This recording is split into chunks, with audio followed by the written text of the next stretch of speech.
Now, you see, Al thinks that was a long time to wait, but I've rowed across an ocean, so that's like blink of an eyelid. Karen Blixen, writing under the pseudonym of Isaac Dinesen, once said, "Salt water is the cure for everything, sweat, tears, and the sea." I have one contest with that. Chocolate should be in there as well. But I set out to row across the Indian Ocean last year after my father died 3 years ago. It was in his memory and also in search of an adventure. This is all I need to say about training. It's a mind game out there. Toenails hurt more. This was the London Marathon. My toenails did not enjoy it very much at all. But I set out to sea in March 2009, heading across from Australia to Mauritius, or so I thought. This is the first day. I've had 40 minutes sleep. All's looking good. I've found the food for the journey. The sun is shining, and I'm pointing in the right direction. The idea is it's a completely self-supported journey. You take everything in the boat with you. Nobody to drop off a pizza. There's nobody on the way. Oh no, we have to go back, Al. But we missed the slide. There was 500 bars of chocolate there, okay? I had to say 500 bars of chocolate made it on the trip with me. Only 2 weeks before the end, though. I munched them before I got there. As you can see, the first part of the journey didn't go to plan. I start in Perth, I head anti-clockwise. Day 2, the wind changed, the currents pulled me south. I went heading towards Antarctica. Australia said, "Sarah, you better come back in. You're going too far south, mate."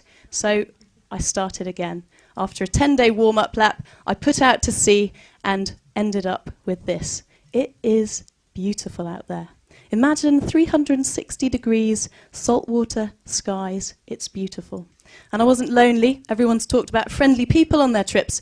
I had the Tweedles, Tweedledum and Tweedledee, the pilot fish. They escorted me across the ocean, followed me wherever I went, and I was gutted when they left towards the end of my trip. Wildlife out there was fantastic. You might think this is a bit wild as well. I certainly did.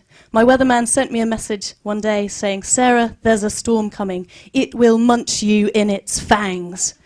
I don't know what you'd think when you got a message like that, but I was freaked out. There was a big storm coming, and it was going to hoof me back towards Australia. And this is what it looks like inside your tiny boat, confined to the 2-metre cabin. You can't stand up. All you can do is sit and wait it out. You've only got 12 millimetres between you and the ocean, so it rushes towards you and then slams into the side, and you just hope that the self-righting ability really does work out there. I spent a lot of time cooped up in that tiny space.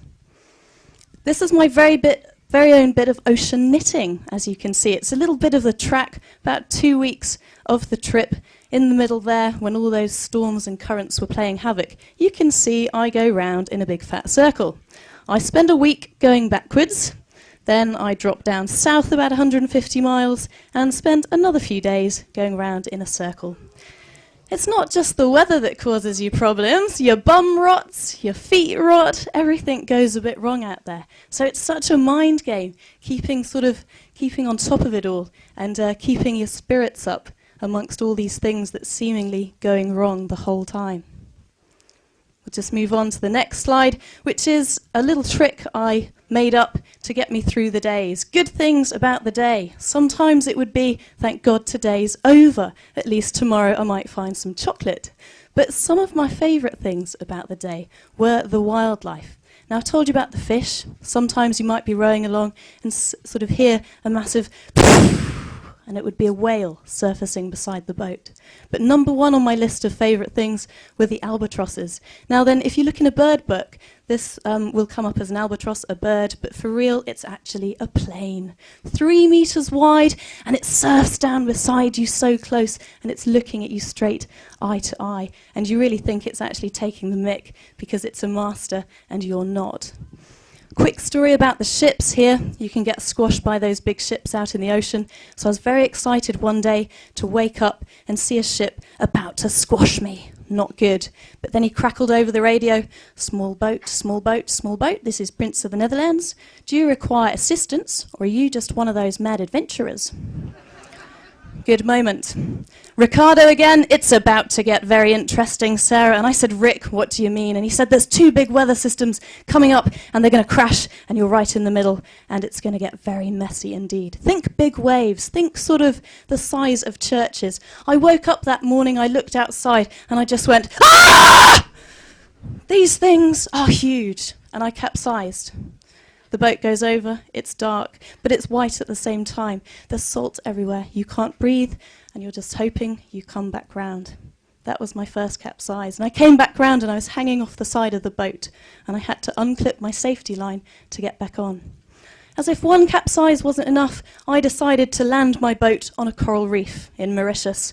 It's not a good place to land your boats, if ever you're thinking of it, and I escaped death on 3 occasions that time.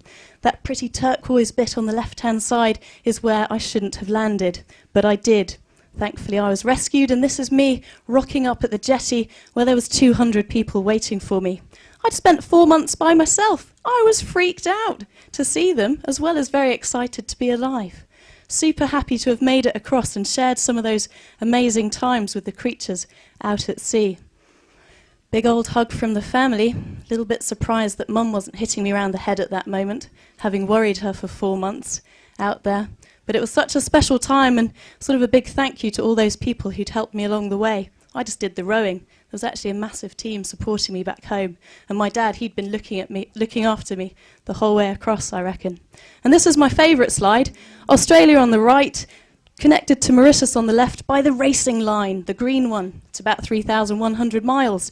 You can see the squiggly one over the top is the rowers' line, 4,180. And it just goes to show, it doesn't matter if you take the pretty way round in life. So long as you never give up, you keep on going and you take enough chocolate, you can get to wherever you want to go. And I just finished with a shameless plug for my next expedition, London to London via the world. Thank you very much.